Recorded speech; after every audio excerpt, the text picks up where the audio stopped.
Corporate greed is destroying therapy and it's going to get even worse.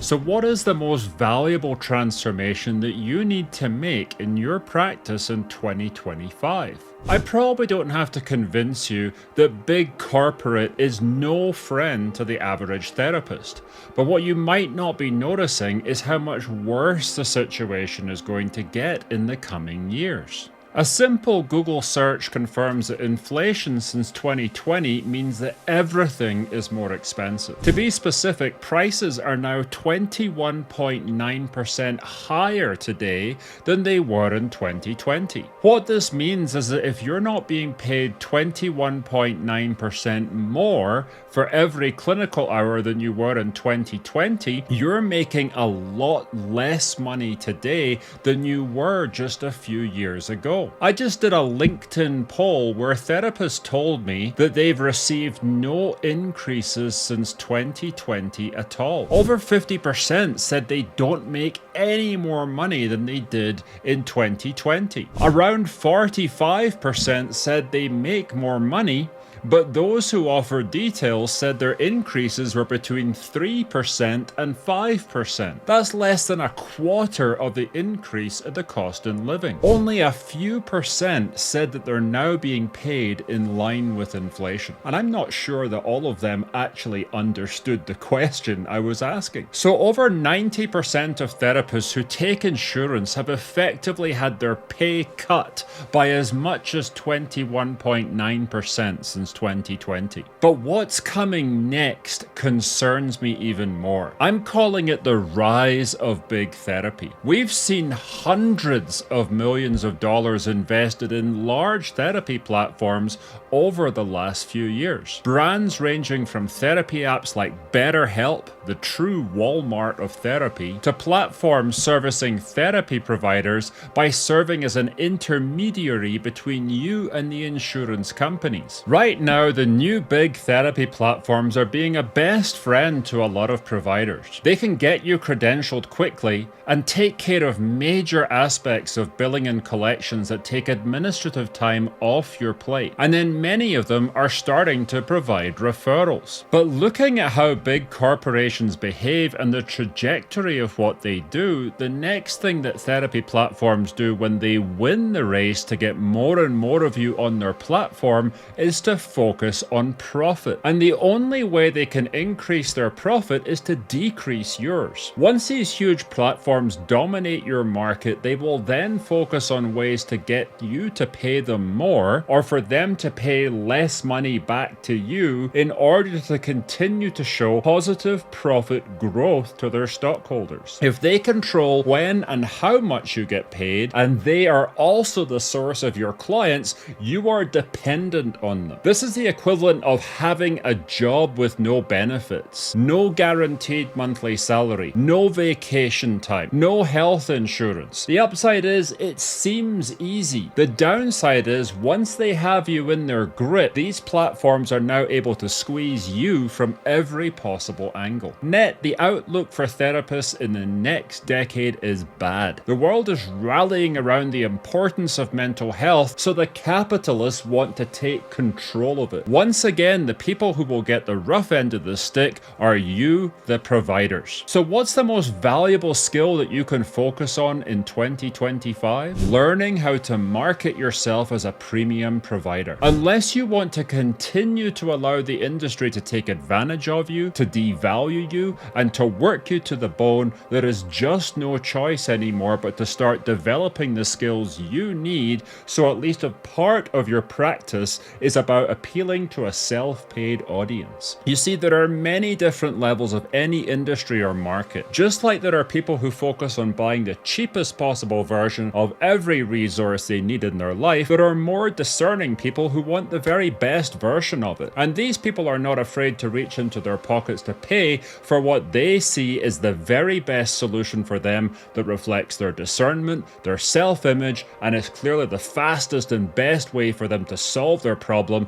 and move forward in their lives. So how can you apply this in therapy? Well, take a part of your practice or all of your practice and dedicate it to selling something of a higher value to a group of people who want to pay a premium for it. Developing this skill is the one key change that can redirect your career so you become one of the few therapists who has time, flexibility, and money, so that you're not like the other therapists who are stuck in the same grind until they retire, if they ever can retire. There are two ways to do this. First is to learn how to create a fully cash paid private practice. You have to find a way to get people to pay you $200 or more for a therapy session. This way you can work less, have more flexibility, you have more certainty about not getting audited by insurance companies, and you can create a lifestyle where you can be there for the people you want to be with. But there's a problem with the first way. You're still trading your time for money. Yes, insurance is no longer a problem for you, but you're still limited to the amount of time you put into your business, and you cannot create money unless you put in an hour to see a client. Second is to create a product or service that has more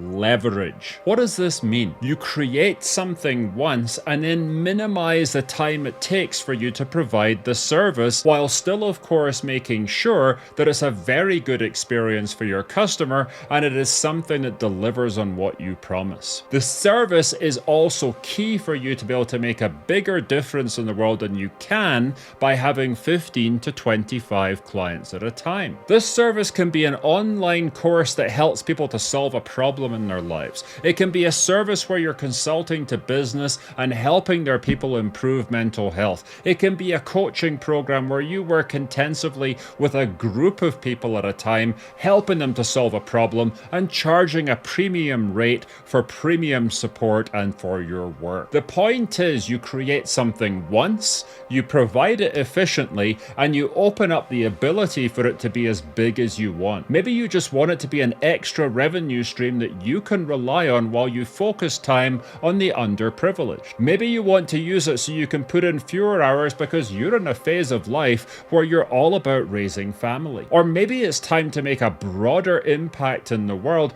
and to be able to do that and have the money you deserve for making that kind of difference, you need to generate 7 figures in revenue every year. So how do you develop this skill? There are two levels that I need to answer this question on: the mindset level and the practical level. On the mindset level, the biggest challenge you have is shifting your beliefs. When you've spent a decade or more working an hour to bill an hour, there's something that's deeply ingrained inside of you that persuades you that this is the only thing that's possible. Even if you say on the outside, I'm ready to make more money, the truth is you aren't ready until you can open yourself to changing these beliefs. This is something that you're either ready to do or you're not ready to do. Until the inner beliefs and self-worth work is done, you're going to creating more of the same time for money trap, and you'll only allow for these types of opportunities to flourish. The way is clear. Lots of people have figured out how to make money with personal development, and more money than the vast majority of therapists. But the reason therapists are so locked in is because they believe they can't make more money,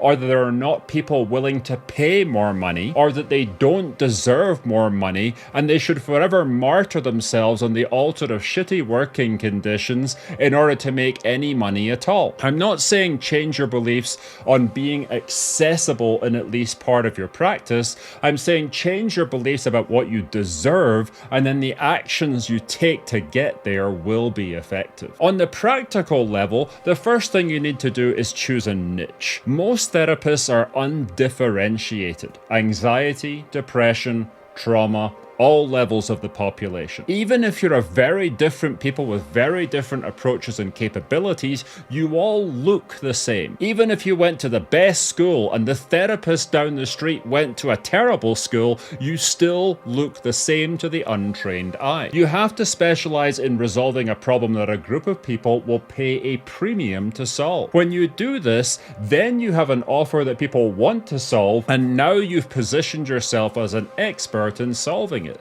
This instantly makes you a better choice than anyone else. When you're clearly the better choice, the next thing you can do is focus on acquiring a group of people who are using discernment. Their criteria is not what insurance you take. They're interested in how you help them solve their problem because you're the specialist in it. This is automatically a better conversation that results in the right people investing more money to work with you specifically rather than picking a generalist down the street. Then it becomes about figuring out how these people express their own problems in their own words, and then coming up with an offer that clearly will help them to make some big strides towards that goal. Here's a differentiated one. I specialize in professional anxiety, helping you to grow into confident leadership with clarity and ease. You see? It's very simple, and the people you'll attract in the second instance are going to pay more and be more motivated to actually act on what you give them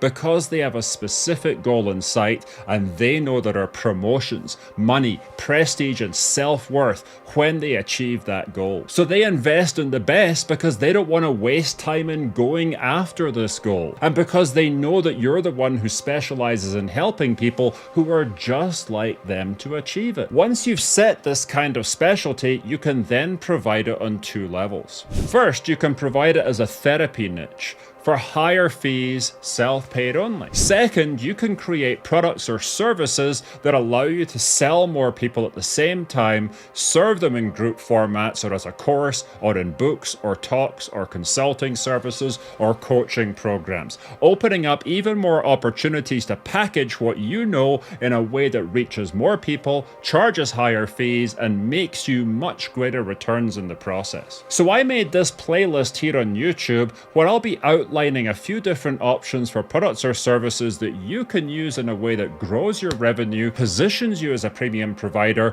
to a cash paid audience, and helps you to become more of an entrepreneur with your work. Ask any question under any of the videos and I'll answer you personally. I look forward to helping you create a 2025 where you get to increase your revenue, make more impact in the world, and get more control over your lifestyle.